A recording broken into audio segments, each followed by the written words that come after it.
ایک گھنے جنگل میں ایک چھوٹا سا خرگوش رہتا تھا۔ اس کا نام تھا چنچن۔ چنچن بہت پیارا تھا، لیکن ایک چیز اسے سب سے خاص بناتی تھی، وہ ہمیشہ سچ بولتا تھا۔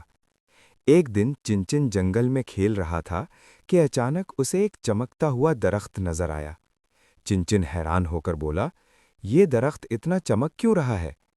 اچانک درخت بول پڑا، میں ایک جادوئی درخت ہوں، میں صرف ایماندار جانوروں کو انعام دیتا ہوں۔ چنچن خوش ہو گیا، کیا واقعی؟ درخت بولا، ہاں، لیکن پہلے تمہیں ایک امتحان دینا ہوگا۔ امتحان۔ درخت نے زمین پر ایک سنہری گاجر گرائی۔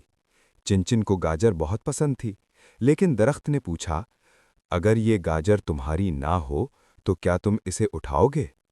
چنچن نے تھوڑی دیر سوچا، پھر بولا، نہیں، اگر یہ میری نہیں ہے تو مجھے اسے نہیں لینا چاہیے۔ درخت مسکرا دیا۔ اچانک درخت کی شاخیں چمکنے لگیں اور اس نے کہا، چنچن، تم نے سچائی اور ایمانداری دکھائی ہے۔ پھر کیا تھا، درخت نے ایک نہیں بلکہ ڈھیر ساری گاجریں چنچن کے سامنے گرا دیں۔ چنچن خوشی سے اچھلنے لگا۔ کہانی کا سبق۔ درخت نے کہا، یاد رکھو، جو ہمیشہ سچ بولتا ہے اور ایماندار رہتا ہے، اس کے لیے زندگی میں ہمیشہ انعام ہوتا ہے۔